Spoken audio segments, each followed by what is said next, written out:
Not being judgy, but do you spend more time organizing your tasks or chasing status updates than you do actual work? Look into Rike. It's a smart work management platform that automates everyone's mess. Go to wrike.com/TMM to check it out.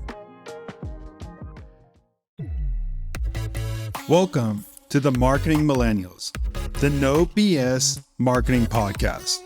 I'm Daniel Murray, and join me for unfiltered conversations with the brains behind marketing's coolest companies. The one request I tell our guests, stories or it didn't happen. Get ready to turn the up. We are back with another episode of the Marketing Millennials podcast, and today I have Milo Frank. He's the Senior Director of Marketing of the H Group, and if you don't know the H Group, they are one of the most popular restaurant groups out there. They have restaurants like Delilah. If you've been in LA, if you've been in Miami, you know what that is, The Nice Guy, and so many more. And I'm excited to talk to Milo about restaurants and marketing and all that good stuff. So welcome to the podcast. Thanks for having me, Daniel. I want to get a little bit of how you got into the H Group and restaurant industry. Yeah, so I grew up in Santa Monica, California, very close to our headquarters and, you know, where we're centralized now. But back then, H Wood only had really 3 concepts. This is 2014. So let's see, I'm at college at Cal Lutheran University in Thousand Oaks and about to graduate. And I meet with John and Brian, who are the founders. And, you know, I said, hey, I'm a local kid. I'm in college. I have no idea what I want to do with my life. And I'd love to be a part of what you're doing. And I lived at home at this time. And I lived with my mom. And she was battling stage 4 cancer. And you know, so the struggles of the college life, as we all know, but with a lot greater responsibilities. And John and Brian basically brought me on at what was their first venue, really, called Shore Bar. This was their first true management operations venue, and it was the only venue West Side at the time, and it was in my hometown. And funny enough, my business teacher in high school, his son was actually running Shore Bar at the time. And so they had me come in, and really I knew nothing. I was clueless about the nightlife and hospitality world. And they said, hey, do you want to come in on a couple nights and host some of your friends and some local great Santa Monica people? And I said, absolutely. And so I did that for a few weeks. And I graduate college, and the day after, you know, my mom passes from cancer. And she's really the one that taught me a lot of the business acumen. She was a single mom. She ran her own business, a private fitness trainer. And for years, she taught me how to handle clients, how to be good with people, how to manage my finances, which is a big one for college kids, right? And so all the things that my mom taught me really translated without me even knowing it. So obviously my life is kind of upside down at this time. But through that summer and all, you know, I hosted some groups at Shore Bar and tried to learn the ins and outs as much as I could. And, you know, for 6 months I threw parties there and had performances, and friends who were up and coming artists wanted to play there. And, you know, 6 months down the line, I kept walking into John's office and I kept texting him and I kept saying, hey, you know, what can I do? How can I be a part of this? And at some point, my business teacher's son, as I mentioned, he was leaving Shore Bar to go work in VC, and they brought me on full time. And so Shore Bar is what was, we sold it a few years ago, but a fantastic dive bar in Santa Monica, a true local spot next to one of the most reputable restaurants in LA. So you get celebs, you get locals, you get people coming from out of town. And this was really my first introduction into nightlife and hospitality, right? Is started off with just running our private members lounge upstairs, and then moved on to doing everything from the door to booking the DJs to bringing in partnerships, private events. It was really like the full array, and kind of taught me everything from the operations side to the hand-holding VIP side, dealing with talent, all tied in at Shore Bar, and really gave me a lot of tools that I use today and that we use today as a company. First of all, that's great. I didn't know you all own Shore Bar, because me and my wife, she's from LA, and I grew up, I worked in LA for like 8 years because I'm from San Diego, and Shore Bar was like the place to go. Shore Bar, Bungalow, all those, the West Side spots, because that's where everybody can go on the West Side if they lived on the West Side. So totally remember that. So like the H Wood Group built its whole identity in LA. So I just wanted to know, like, when you decide to take that somewhere completely different, like Dallas or Cleveland, what's the first question you have to answer? We have to know our crowd wherever we go, right? We have to know our clientele. That's the most important thing, is who are you speaking to? What do they want, right? It's easy for us to say we love this menu at this restaurant, this dish, this band, but what is it that people truly want in, a city like Dallas, for instance, right? Which is much different than LA.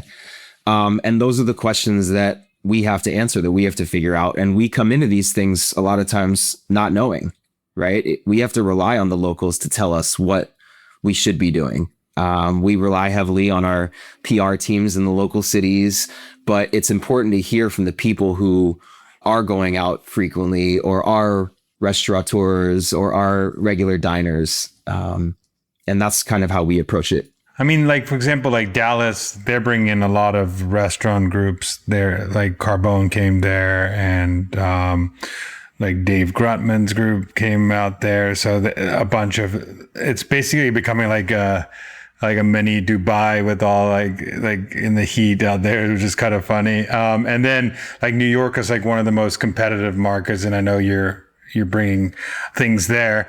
So how do you figure out like whether a city actually wants what you're selling, like the product you're trying to deliver? Like how do you figure out what they want, that they actually want this product? So, when we're approaching a market, we want to see not only where our competitors are standing, how they approach that specific terrain, but kind of how we fit into their story, right? How does Delilah play into the Dallas story? And Dallas is a very opulent, they're super excited to go out, right? Everybody's dressed to the nines. They're a little bit different and unique, but it's also a community there, right?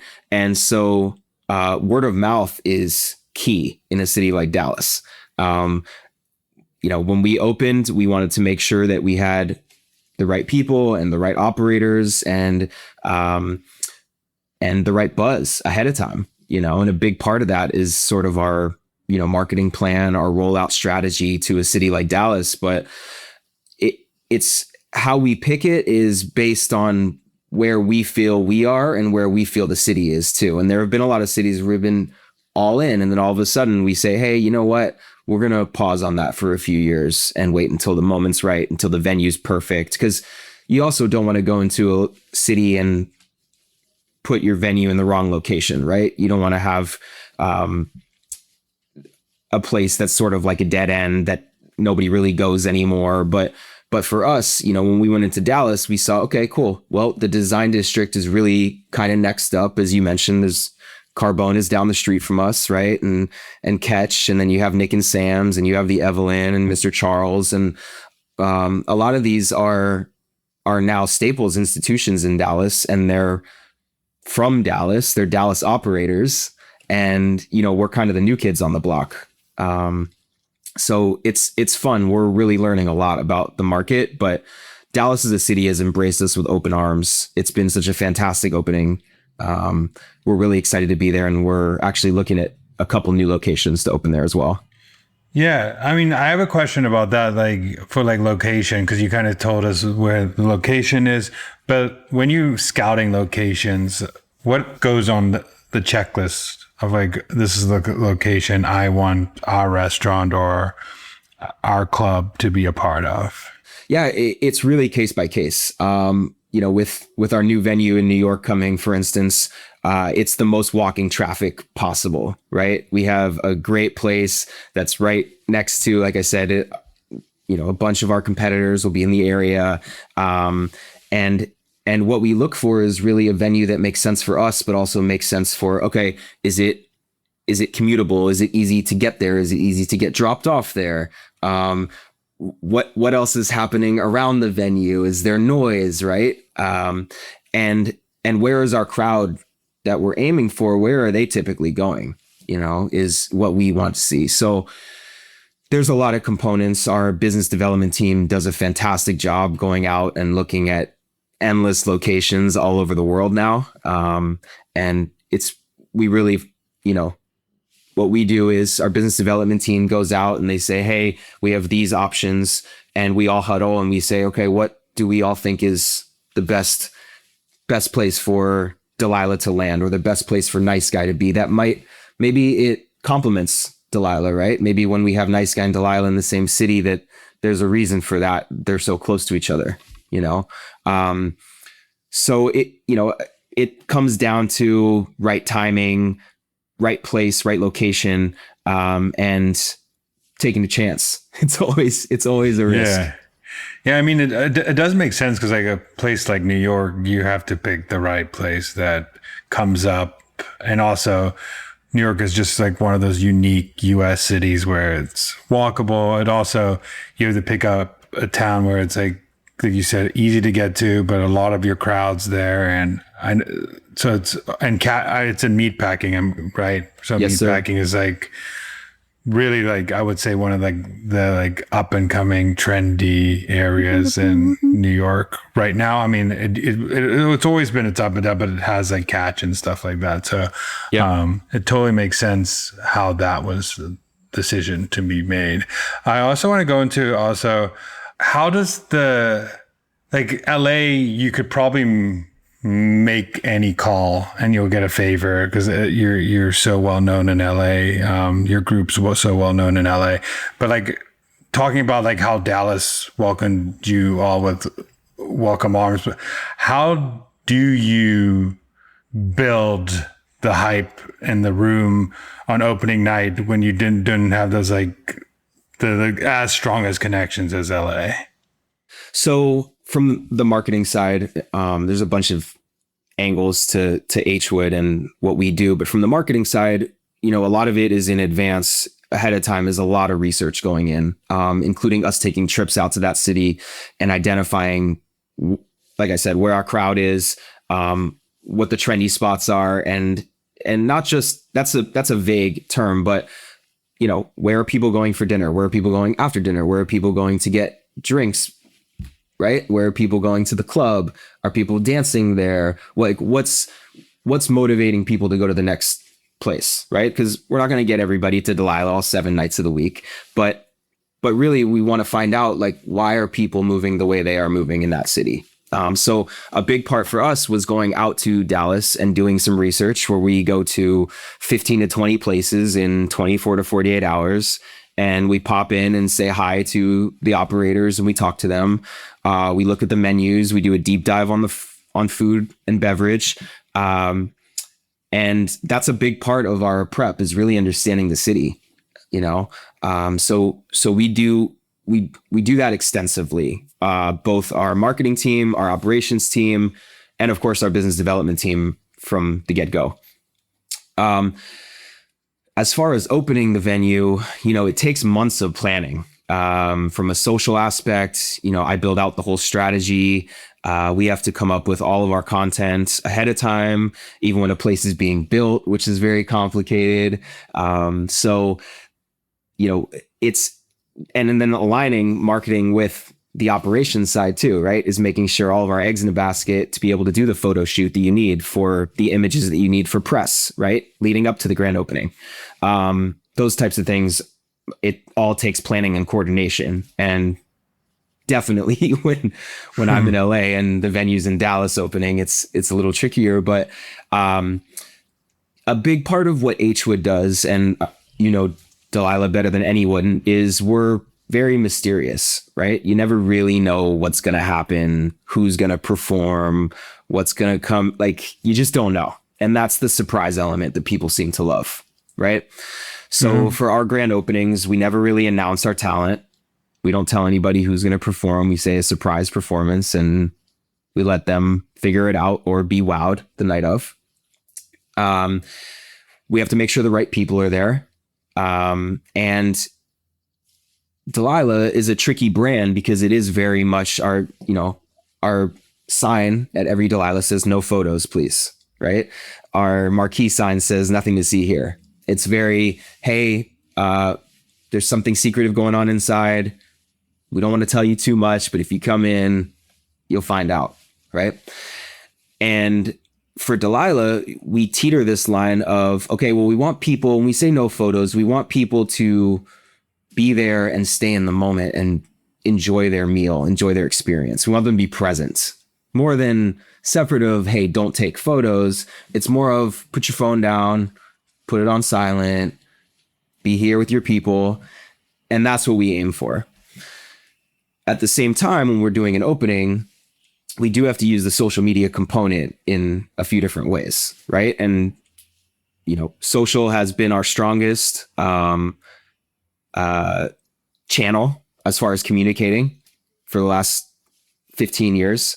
And we tell people something, but we don't tell them too much, right? We want to keep them kind of guessing and wondering. But a big component is social, is people posting their, grand opening invite or what it may be for that specific location, and building word of mouth. That's what we truly rely on. That's what we believe in. I think it's more powerful than anything is people saying what their opinion is on a location, on an experience, on a party. But that's really how we build the buzz in a new city is, okay, something's coming. I'm seeing peaks of it on social. I got an email about it. I don't really know, but I'm curious. Yeah. I mean, it sounds very like old Hollywood, old LA party scene, where things were secretives in the club, where things weren't, you were there to have fun. There wasn't cameras. It wasn't, people wanted to be there because they knew they weren't going to get their photo taken, which is, I'm guessing, a vibe you're trying to go for, the old Hollywood style. Yeah, it's so funny you say that. My grandmother, who just turned 90, she tells me endless stories about nightlife in Los Angeles and New York, right? And there's a famous club called the Copacabana Club in New York City. And her favorite element of it was that there was a girl walking around every night with what was a Polaroid camera. And she'd snap a photo of you. And before you left, you take that photo home. And that image, we have photo booths today and we have photographers everywhere, but that image was really how you remembered that one night, was like a true moment in time. And I just love that. I think that's really that's the era that I kind of wish I grew up in, of the, no phones and true word of mouth of just people enjoying and then saying to their friends, hey, this is the best place you can go on Saturday night. I wanted to also, because I know you make the restaurant scene, like the opening, but I know you've also thrown parties at Coachella, the Super Bowl. How do those cultural moments translate into actual foot traffic for the restaurants? Yeah. So separate of our 16 venues, Hwood has done a fantastic job activating and showing up at these cultural moments all over the world, right? Everything from Super Bowl to NBA All-Star Weekend, Coachella. We do everything we do the after party for Amphar at Hotel du Cap every year. Paris Men's Fashion Week, New York Fashion Week, all the F1 events. We really make it a point to show up in these cultural moments, and especially in markets that we don't exist at all times, right? So Coachella is such an interesting one, right? You see all the brand marketing and all the social marketing, and this is all kind of taken over what was just a great music festival.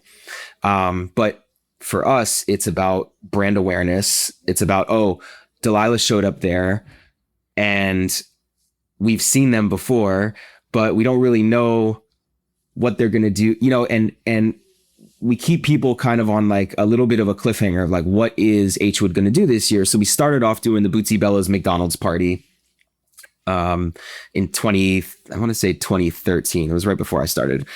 And Bootsy Bellas was our premier nightclub in Los Angeles. And we partnered with McDonald's and did a great, it was gourmet McDonald's food with a ball pit and activations, and Post Malone sang White Iverson for their first time. It was really like that kind of thing, right? Where now it's sort of nostalgic for people. Now it's almost like, oh, wow, like, were you at that party 10 years ago when you saw so-and-so?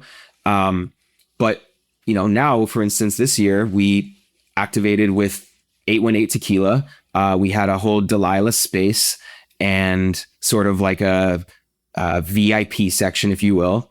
And it had our cocktails, it had our signage, and it was a great moment for us culturally, right? And 818 did a fantastic job, our friends over there, with all the different brands and placement and food activations. But, Delilah kind of had this sort of mystery around it, like, oh, what's happening in that VIP space? And that's where we thrive, not only with Coachella, but with all of our events. And they're all different, right? With something like F1 in Miami, we just did a whole weekend takeover at Delilah Miami. We had 4 different artists performing Thursday through Sunday. And, same thing with Delilah in Las Vegas. This last year, we had my friend John Mayer perform, and it was kind of shocking for everybody. Again, it was like that surprise thing. No one really knew. It was not announced. And people were not expecting, John Mayer and F1 to go hand in hand, but here we are, right? And the moment went viral. One of the best performing videos for Win and Delilah Las Vegas. And those types of moments are why, we kind of remain in that cultural relevance. These you never know what you might see. I would say that, and I think your clientele thrive on access, and being at the place that nobody has things that nobody has access to. I got to see a private John Mayer concert at F1 and then at Hotel Du Cap, that's everybody who knows. These are all where all wealthy clientele are hanging out. They want access. They want that invite. How do I get the invite? And if you tell someone up front what's happening, they might back out. But if you don't give them the whole story, then they have to show up to see what is. And if they don't, they're going to get major FOMO. They're going to miss John Mayer. FOMO.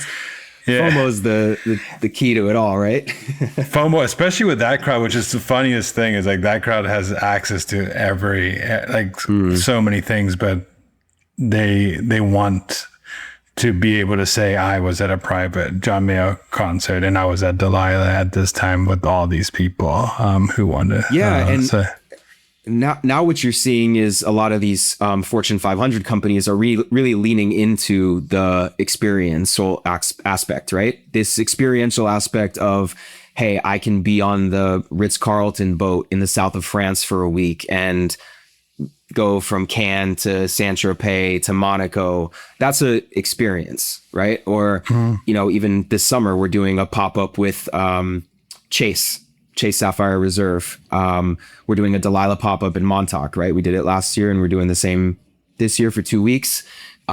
We book talent, we do a true restaurant experience that's not there normally, but people want that. They want to do something that kind of hasn't been done yet, right? Or something that's sort of this moment in time where you can look back and say, hey, I was there for that one weekend in Montauk. And those are the special moments for people, is, and that's what we work on, is how can we make something a new experience, right? How can we hit your emotions in a different way so that you say, oh, I've been to Delilah LA, I've been to Delilah Vegas, but Delilah Montauk, I was not expecting this, What is the seeding process look like? How do you seed the right people at the right time? Do you have Do you have a PR person working on that? Do you have a list that you know that, okay, these people will probably be in Montauk at that time? We have that. Or do you have like Friends of Delilah kind of program where you know like these are the people who know people that if they're in the room, they're going to get the right people in the room? If your boss has ever said who approved this copy because they signed off on it a month ago, you might need some ops help.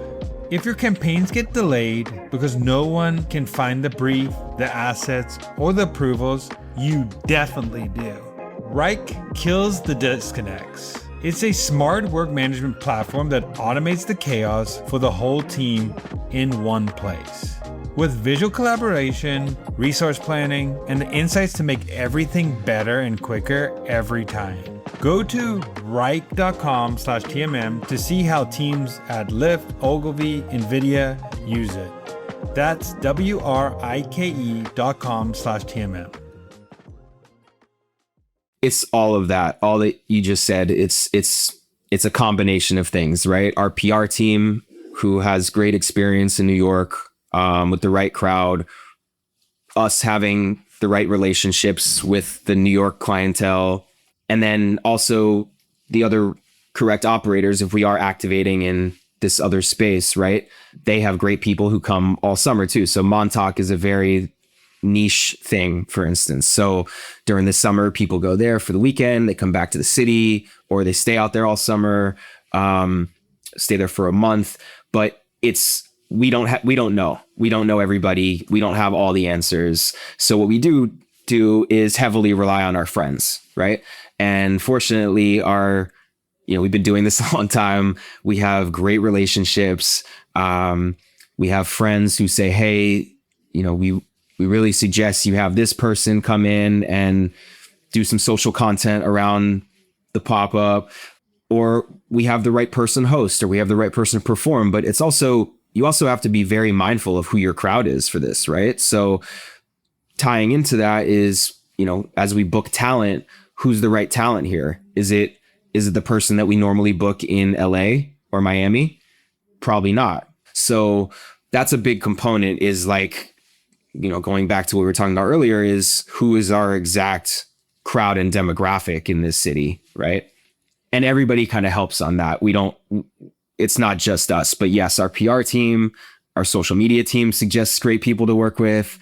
And then, a company like Chase, who's our partner on Montauk, they really help us with, okay, we want to make this a truly exclusive experience for our Sapphire Reserve members. And we come up with fun, unique ways to do that, right? But knowing that these are all great people, how can we make this a little different? So did that answer your question? Yeah. And I want to add on to that because, like, for example, Montauk, let's say, like, for example, the one like Dallas Delilah has like pays a little bit like homage to like Dallas with like a cigar porch, like, and there's like localization menu items. Like, how do you think about those type of things? Or like, what are the things I'm going to like keep tried and true of Delilah at this location, and what are some things I'm going to like just localize, make sure that it feels very Dallas, Texas, or very New York City, or very LA, because you want it to also feel like have that vibe that it's like an underground club or like Roaring 20s type vibe in that city. So how do you think about those like localization marketing tactics, localization menu items? I know you're not fully involved in that, but you're part of like the like thought processes of a lot of these things. Yeah, food and beverage marketing is a key for me specifically. So take Delilah, for instance. We have what's called an evergreen menu of 7 to 10 dishes that remain on every Delilah menu, right? LA, Vegas, Miami, Dallas, they have the same key dishes. So, everybody knows our chicken tenders are world famous. We do great pigs in a blanket, tuna tartare. We have our macaroni and cheese grat is fantastic. My favorite personally. These items live on every menu because we've just seen that people are just so attracted to them, right? And they translate both for dinner, for a late night menu, which is great for, our athletes who come in after the game, or for our musicians who come in after a performance. we're also a supper club in that way, right? Where we do food late night. So that's a really important part. Now, to your point, when we, in a city like Dallas or in a city like Miami, we do want to make sure we do have some signature items that are for that menu specifically that we can market just to that demo. We have Cubano fritters in Miami, which I order every time. Our espresso martini in Miami particularly is absolutely fantastic. It uses locally sourced beans. But those types of things are important in telling the story, right? And we do want our, Dallas especially, we do want our community involved in this. So we do use local vendors and purveyors. It was interesting. I was at a restaurant recently in Nashville, and they had every locally sourced item up on a menu right when you walk in on the wall. And I thought that was so interesting because it said, salt, and it said fennel, and these items are found locally, which gave me such a appreciation and attachment to, trying this new menu, because it is a local thing and because you can only get it there, right? So, as we expand and we open more Delilahs and more Nice Guys, we do want to have specific elements and items that are, key to that city. And that's what we're doing with FIFA. Actually, we, for our FIFA, the World Cup is coming to LA, Miami, and Dallas. And so we're activating in that way. At each of the locations, we'll have something special for each city where you can come in. If you're in LA, you can come in and purchase something that's just LA specific, right? And same thing for the other locations. So I'm excited about that. I don't want to tell too much because it's launching next week. No, but I think that's super smart, but it's also super smart for, like, I'm guessing you're also the clientele likes to try the restaurant in other cities. So like if you're getting the same menu in every city, you might want to go say, I want that chicken tender, like, at this, but I also might want to try this new item that I can't get in LA when I'm in LA because I'm in Miami right now. Like, let me try this new. So I think it's also paying homage to like that city, and I think that's pretty cool because you have to, because that's just, I think if you don't have some Latin inspired thing in Miami, you don't feel like a true Miami restaurant. Like every Miami restaurant has a Miami, like a Latin twist. So it's like super important. I just wanted to go into that a little bit. And then I want to also ask you, something you did totally different was like the members club in, like the Cavs stadium. How did that come about? And how did like a sports partnership elevate the brand? I know you're doing like sports partnership with like, not really sports, but during sporting event, but like that's a true like sports partnership. So how did that elevate the brand? Yeah. So we have a location in SoFi Stadium called Bootsy Bellows is our field level suite. It's right on the 40-yard line. You walk in and you feel like you're on the field, basically. It's kind of one of those experiences in football, like you've never really seen it before. Usually you're kind of up higher in a suite. And so I think what's interesting about it is it really brings the courtside feel to a football game. While there's two full bars, food. It's really truly a great experience. Now, every sport is very different, right? In football, you have only so many games at home, but basketball, there's 41 home games, right? So how do you make, like we talked about, an experience out of a basketball game that you've never really had, right? And even if you're a courtside season ticket holder or you're up top somewhere, doesn't matter. How do we have a different experience? So it's funny, I played basketball through high school and college, and my friend Kobe Altman, who's now the president of the Cavs, was at one point recruiting me to play basketball at the university he was at. And, while it didn't work out, we've stayed in touch for the last 17 years. And Kobe called me one day and said, "Hey, Milo, we're looking at doing a concept within the stadium. We want to do something with you guys." And I said, "Great, let's figure it out." And we did. And the Cavs, fantastic, amazing organization, by the way. The Gilberts have done such a great job. Kobe Altman, Nick Barlage are true geniuses. they have a huge, bright future ahead. But we sat and we came up with a concept, and they brought Hwood on and said, hey guys, we want it to be something similar to a Delilah or a Speakeasy or kind of our members' place in Los Angeles, Spur Streets Club. How do we do that? And we said, okay, well, we all sat together and came up with a name and came up with the concept and design. And, there are very unique elements to this that aren't really in another basketball arena, right? And so what this is basically a private membership that's offered to season ticket holders for the Cavs in Rocket Loans Arena. And they get access to this private lounge. And with the lounge, you get your own standing table. Prior to the game, you park your car, you walk up next to Donovan Mitchell, walk right into what's called HIP is our lounge, and you have dinner, and then you go out to your seats, you enjoy the game. Halftime, you come back in, have a drink, go back to your seats, finish the game. Cavs win, you go back into the HIP. There's a DJ playing, right? You have a dessert tray. And it's truly one of those experiences where like you feel coddled, you feel at home. And that's really the point of this. It all is to us is VIP treatment, white glove service, like you've truly never had it. And the HIP really does that. They, team there does a fantastic job. As soon as you get out of your car, they walk you right in. You never have to worry about anything. You can call for drinks and snacks at your seat. It is really one of those very unique experiences. And people in Cleveland clearly really want that. There is a hunger for something exclusive and private and intimate in Cleveland. And, I think HIP is just touching the surface of that.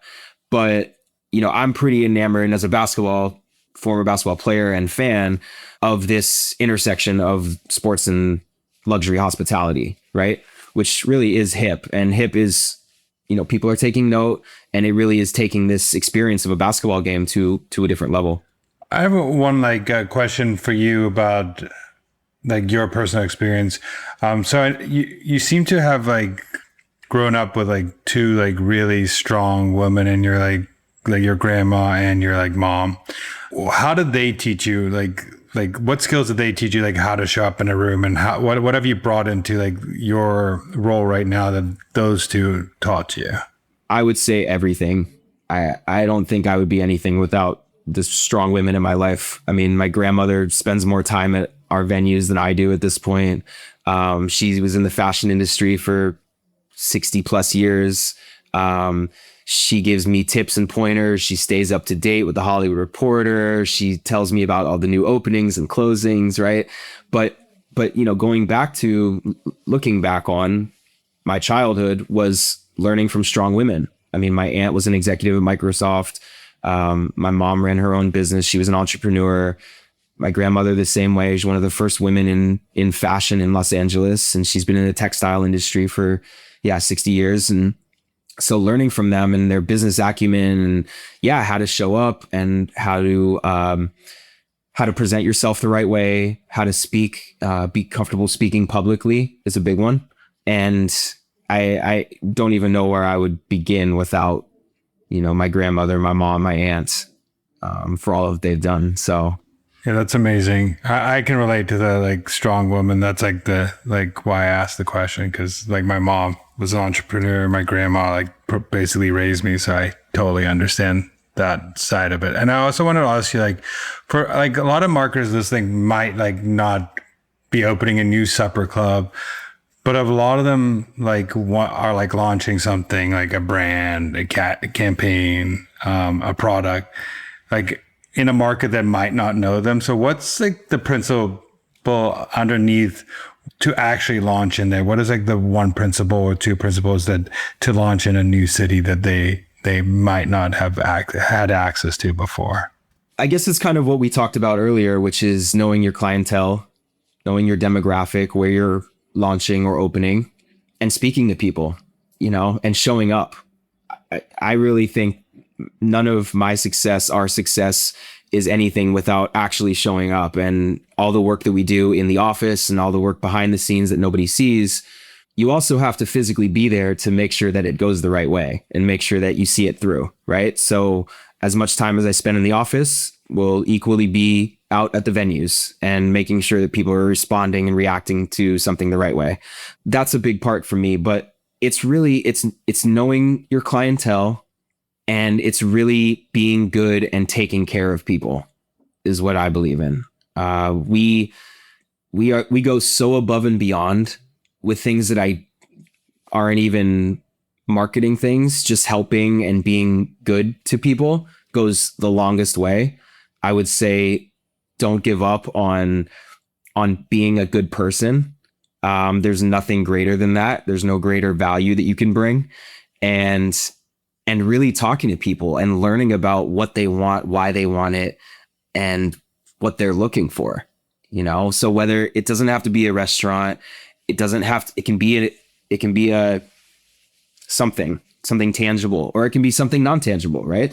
And it can be something that you believe in, but how do you get other people to believe in it, right? And I think that starts with you as an individual and being a good person.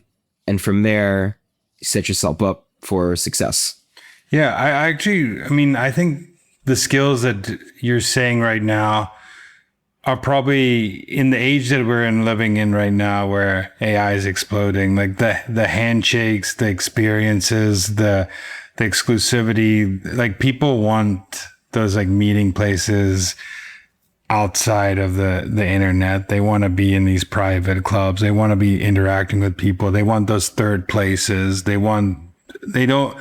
And you could see like the pendulum is going to start swinging, because when people feel that AI, like there's too much technology, they want to be the opposite, which is being with people all the time. So, are you seeing that with like more and more now that like the internet, the AI is exploding, and more people just want to be out and experience? Also post COVID, where everybody was locked up for like 3 years. Definitely.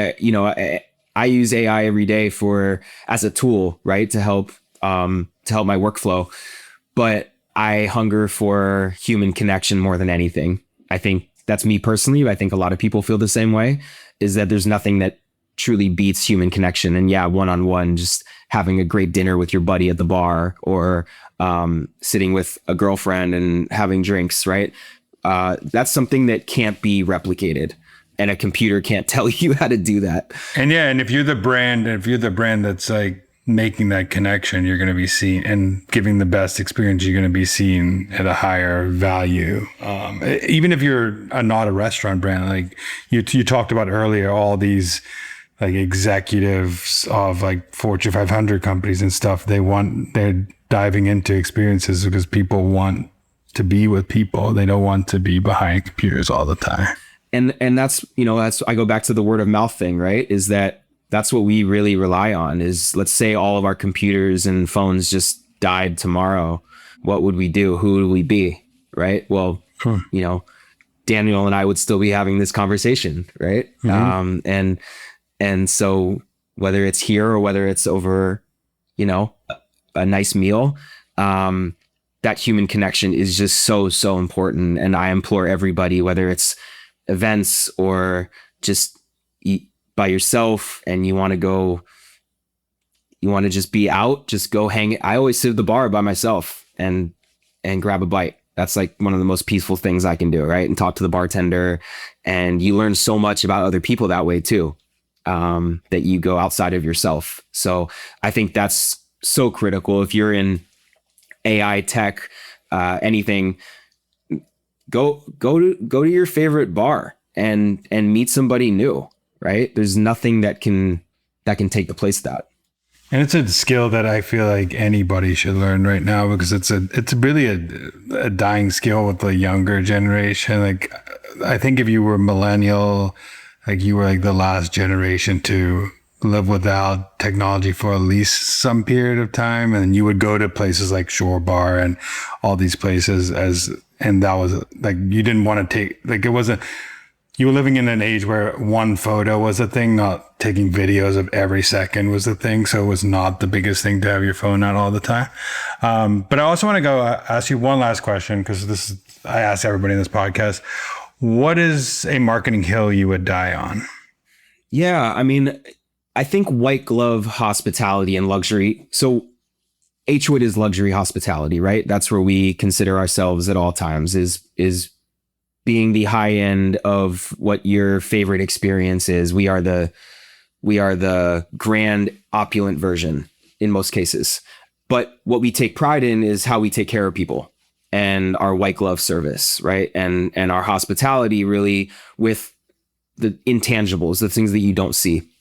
So we have a whole team here who goes to the venues all the time to just check on people, just to say hi. Nothing, don't need anything, but they go and say hello on behalf of somebody else from our team, right? And sometimes that's from start to finish. Sometimes we are with people from the moment they walk in the doors to the moment they leave, and we greet them and we walk them out to valet. And that is something that people take further than what seems more than anything else, more than an Instagram post, more than an email blast. How are people treated in your space, at your event, in your party? These are really important things, and how people feel supersedes all marketing aspects that we handle, at the office type thing. So I would say the one marketing hill that I die on is white glove hospitality, is treating people the right way from start to finish, the moment they walk in the doors. I mean, like every brand could have their version of a white glove service. It doesn't even have to be luxury. It's like, what are you doing that's above and beyond for your customers? And I also, I know this because my mother-in-law, like if she goes into any restaurant or any hotel or anything, the number one thing she's looking for is that service level. Like she doesn't care. Like, do they have my stuff on file? Do they greet me? Do they give me a handwritten note? Do those little gestures will put a hotel that's here versus here, a better hotel. They'll throw out the better hotel for the hotel that has no question. I mean, if you walk into a restaurant and they know your birthday, right? We do that all the time. And they say, "Hey, Daniel, happy birthday. We're so excited to have you here celebrating. Oh, here's a complimentary dessert on us," right? Mm-hmm. That's something that Daniel will remember always. And those are the things that we really focus on. And to your point, we really do add notes, and we want to know people's favorite items. We want to know their favorite cocktail. We want to know their habits. Those things matter to us so that when they walk in, they are greeted that way, right? It goes such a long way. And you're right. Those first couple seconds, I think it's the first 5 to 10 seconds of your introduction to a restaurant. Really, you decide whether or not you want to be there or not, right? So yeah, the host is the biggest thing. That host could, and it's sad because it's the truth. That host could. Me and my wife went to a restaurant the other day, and the host was so rude. We had a reservation, we just left because it was just I never want to go back to that restaurant ever again. And I'm going to tell everybody never to go to that restaurant again. So it's word of mouth. Just that first, I was literally 1 minute into walking in the restaurant, which is crazy. Yeah. Well, thank you so much for joining. Where could people find you and your journey and all of that good stuff and what's coming up next? Yeah. Can find everything I share everything on my socials. So at Milo Frank, follow at the Hwood Group, at Hwood Group on all channels, Instagram, TikTok. We have an amazing newsletter we send out pretty much monthly at this point. And, just staying up to date. We're opening 6 new venues this year. So it's an exciting time for Hwood. Well, thank you so much. And I appreciate the time. It was great chatting. Thank you so much. Thanks so much for listening. Keep tuning in to hear more great insights from the coolest marketers from around the world. If you haven't already, make sure to subscribe and follow the Marketing Millennials podcast on Apple Podcasts, Spotify, YouTube, or wherever you get your podcasts. And if you like what you hear, I would greatly appreciate you giving us a 5-star rating. It helps bring more marketers into our community.